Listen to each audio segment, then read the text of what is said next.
So, Tai Tai, how would you like to learn about the trading settlement dates for securities?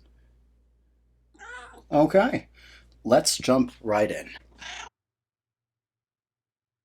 Once a trade is executed, it must go through two processes: confirmation and comparison. Confirmation must occur in T+1. The confirmation is sent to the customer to verify that the type of security that was bought, the quantity, the price, the commissions must be revealed, markups and markdowns must be revealed if it is a NASDAQ or exchange listed security, and if it is a bond trade, then the accrued interest must be correctly calculated. All confirmations must be sent out no later than T+1, where T represents the trade date. Comparison occurs between the two firms, and they must make sure that the trade information is accurate in the same. When both of them agree upon this information, the trade is said to have been compared. However, if one firm does not agree on this information, then the firm can DK the trade. DK stands for don't know. Once a trade is DK'd, the firm has 20 minutes to reconcile and correct that trade. One of the things that you must know are the various settlement dates. And let's just walk through these. There is regular way settlement, which is T+2. This is 2 business days after the trade date. This has recently been shortened from T+3.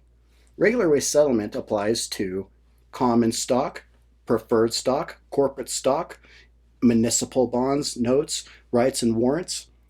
Next, there is regular way settlement for government securities. And this occurs in trade date plus 1 business day, or T+1, 1 business day after the trade date.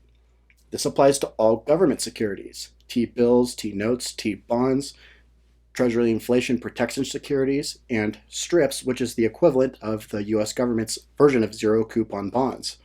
Next, there's cash settlement. This is synonymous with same-day settlement, or day settlement. As long as your trade is entered no later than 2:30 p.m., it will settle the same business day. Next, there's when and an if-issued settlement, commonly referred to as when-issued settlement. This is tricky to understand because it deals with a very arcane rule in the securities industry. That rule is that a trade cannot settle until it is properly certificated at a depository. This means that the stock certificates must be available to the investor to settle the trade, or if there is a global certificate at the depository, it must accurately reflect the total amount of the securities outstanding before the trade can settle.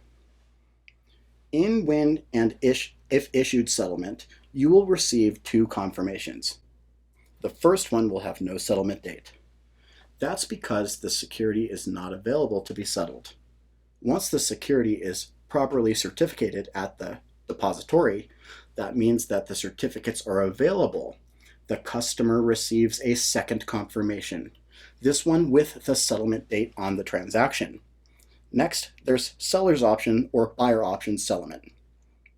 In this case, the trade can settle no sooner than 3 business days after the trade date. Let me explain this clearly. I'm going to slow this down. Remember that regular way settlement is trade date plus 2 business days, or T+2.